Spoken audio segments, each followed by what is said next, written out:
Bonjour les amis, bienvenue dans la caverne de l'oracle.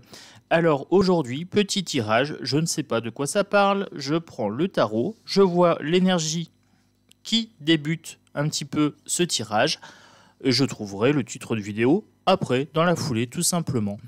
Voilà, faut pas s'embêter, hein. Donc pour le tirage, nous allons parler de la roue de fortune. La roue de fortune, donc on va parler de bonne fortune, on va parler d'évolution, on va parler de choses qui bougent.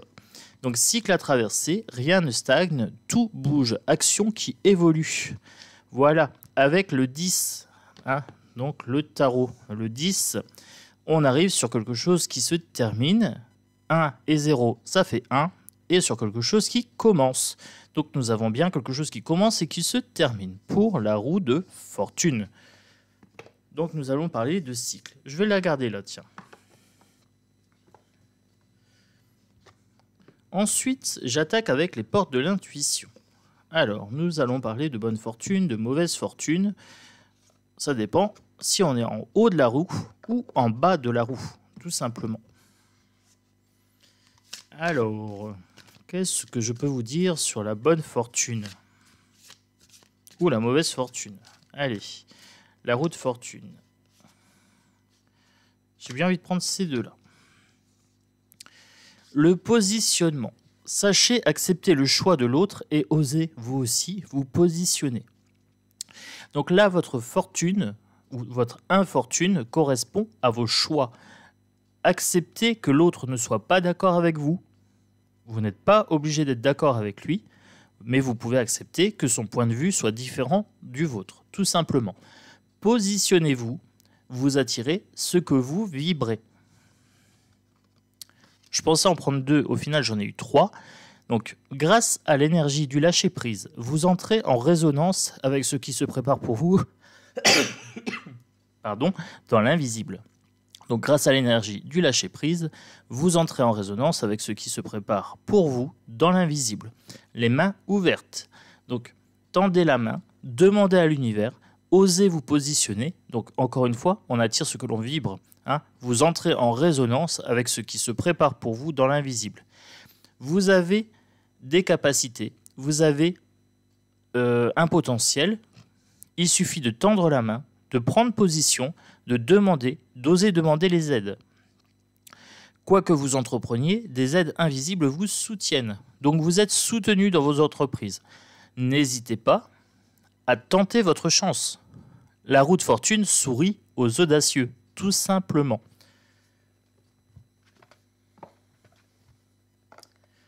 On continue, hein. Oh oui, on y va. Vous avez vu les petites décos d'Halloween qui sont là? Ça fleure bon Halloween. Ah, je suis foufou. J'aime bien Halloween. Alors, moi, je vais me déguiser cette année. Bon, comme toutes les années d'ailleurs. Je fais toujours un petit truc spécial pour Halloween, j'aime bien. C'est le moment où le voile entre les mondes est le plus fin. Hein, c'est là où il y a le plus de pouvoir. Hein, donc ça, c'est bon. Alors, on revient à notre roue de fortune.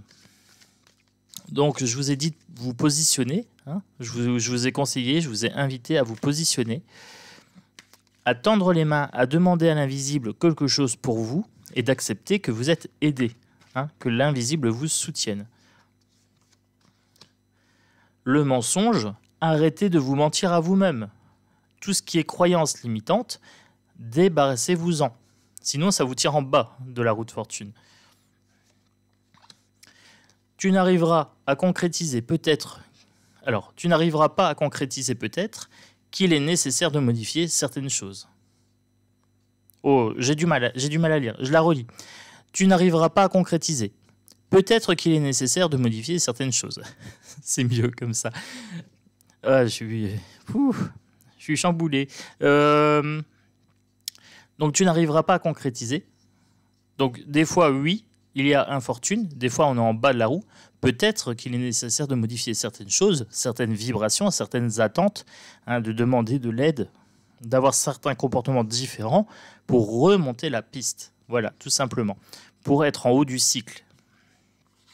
Donc, des fois, oui, on échoue. Ça peut arriver. Mais c'est pas grave, parce que les difficultés, en fait, permettent d'apprendre. En face d'une difficulté, soit on abandonne et on commet toujours les mêmes erreurs, soit on apprend, on dépasse la difficulté et on s'améliore. Et donc du coup, on devient en haut de la roue.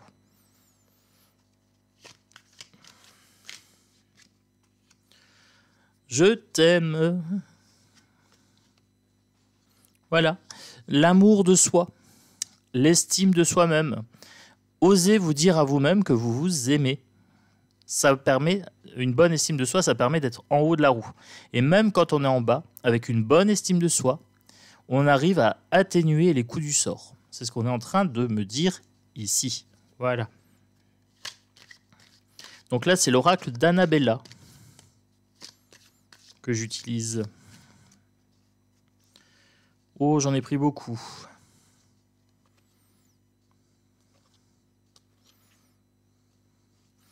Bon, je prends, tout est venu, je prends. Allez, je suis un mec comme ça, moi, je suis un mec comme ça. Allez, alors, donc, doute et réflexion. Donc, quand on est en bas de la roue, souvent, on se pose beaucoup de questions. Hein. Quand on est en haut, on ne s'en pose pas trop, en général. Mais quand on est en bas, doute, réflexion, etc. Quand on est au milieu de la tempête, tout simplement. Donc, au milieu de la tempête, prenez du temps pour introspecter, introspection, voilà.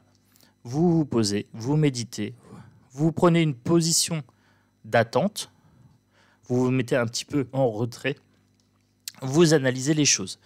Prenez du temps pour vous. Besoin de prendre du temps pour soi, donc c'est ce que je vous dis. Hein. Quand vous êtes en bas, prenez du temps pour remonter de façon saine, en vous économisant et en étant efficace. Un message pour vous. Tu te poses trop de questions, laissez les choses se faire tranquillement. Donc là, on revient bien sur le lâcher-prise. On avait les questions ici, le doute, réflexion, et là on a tu te poses trop de questions, point d'interrogation. Laisse les choses se faire tranquillement.